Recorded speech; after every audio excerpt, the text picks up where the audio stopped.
saya Wildan Nurgalih Pangestu dengan NIM 228311923, kelas B, jurusan Pendidikan Vokasional Teknik Elektro, Fakultas Keguruan Ilmu Pendidikan, Universitas Sultan Ageng Tirtayasa.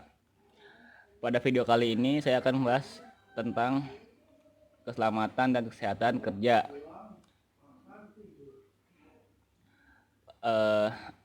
Terutama mengenai tentang pengelolaan laboratorium dan bengkel. Di dalam pengelolaan laboratorium dan bengkel terdapat berbagai macam pengelolaan, diantaranya yaitu manajemen operasional, manajemen perbaikan berkelanjutan, pendekatan just in time, total productive maintenance, pengembangan sistem laboratorium dan bengkel berbasis komputer, pengembangan model SIMAF, manajemen perawatan fasilitas, manajemen penataan fasilitas laboratorium dan bengkel. Manajemen operasional. Manajemen operasional merupakan manajemen proses konversi dengan masukan yang diubah menjadi keluaran, baik berupa barang atau jasa atau layanan. Di dalam manajemen operasional terdapat pengendalian mutu yang dibutuhkan agar instansi dapat memenuhi kebutuhan dengan baik sehingga output di mata masyarakat. Maksud lebih positif di masyarakat adalah lingkungan fisik tempat kerja yang lebih aman, sehat, dan nyaman. Selanjutnya ada manajemen perbaikan berkelanjutan. Perbaikan secara terus-menerus dan berkesinambungan, di mana kesalahan yang menimbulkan pemborosan harus dikoreksi. Tindakan yang mengorbankan waktu harus diubah.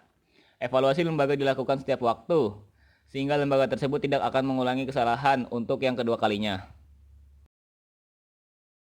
Beberapa poin penting dalam proses penerapan manajemen berkelanjutan, yaitu konsep 3M, mudah, murah, muri, gerakan 3R, ringkas, rapi, resik, rawat, dan rajin, konsep PDCA, poin, do, control, action, dalam manajemen perbaikan berkelanjutan, dan terakhir ada konsep 5W plus 1H. Selanjutnya ada pendekatan just in time. Pendekatan just in time adalah suatu konsep di mana bahan baku yang digunakan untuk aktivitas produksi didatangkan dari pemasok atau supplier tepat pada waktu bahan itu dibutuhkan oleh proses produksi, sehingga akan sangat hemat bahkan biaya persediaan barang atau penyimpanan barang atau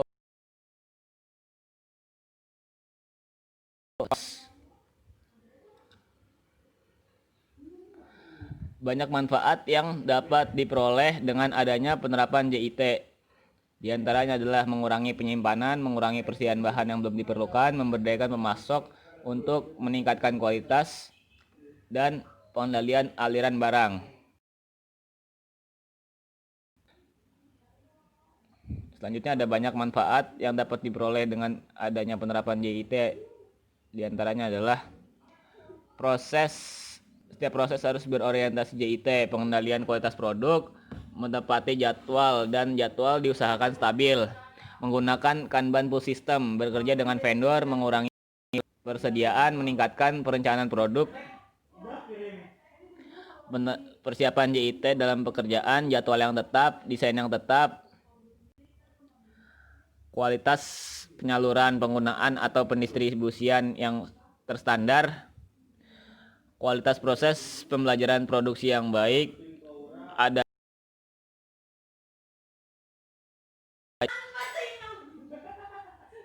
selanjutnya ada total productive maintenance atau TPM. TPM adalah sebuah sistem manajemen perawatan atau pemeliharaan yang dalam prosesnya melibatkan orang mulai dari manajer hingga kooperator hingga teknisi di level yang paling bawah.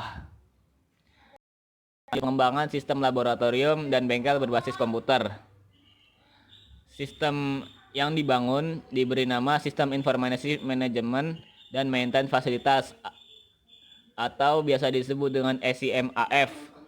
Aplikasi ini bertujuan untuk melakukan perawatan fasilitas yang digunakan untuk membuat jadwal atau schedule perawatan, sehingga aktivitas perawatan fasilitas, monitoring data, dan mengolah informasi fasilitas berdasarkan input data sampai menghasilkan report atau laporan yang dapat digunakan sebagai analisa data fasilitas.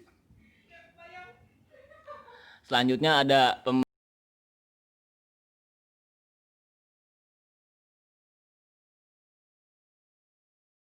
memungkinkan pengembangan sistem informasi manajemen. Penggunaannya teknologi komputer dapat dimanfaatkan berupa kemudahan menyimpan, mengorganisasi, mengolah, dan melakukan pengambilan retrieval serta distribusi real-time terhadap data karena didukung dengan keras yang tepat.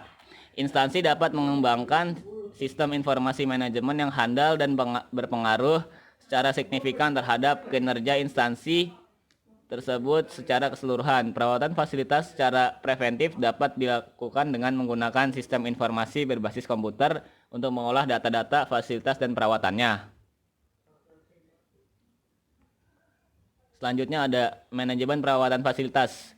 Manajemen perawatan fasilitas dilakukan agar efisiensi dan keuntungan serta penghematan yang diperoleh dari perawatan fasilitas menjadi lebih besar. Manajemen fasilitas menjadi dipenuhi.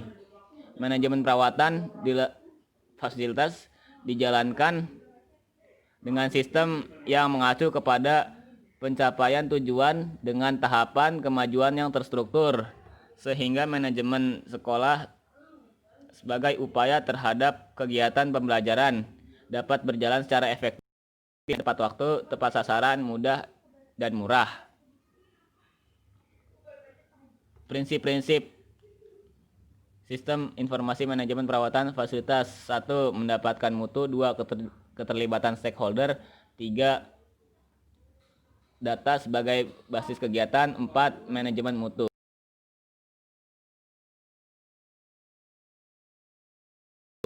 dan bengkel. Fasilitas tersebut harus dikelola dengan memanfaatkan berbagai elemen sumber daya dengan prinsip koordinatif, integratif, sederhana, sinkron, dan sinergis agar dapat memiliki sumbangan yang signifikan meningkatkan kualitas hasil kerja praktik.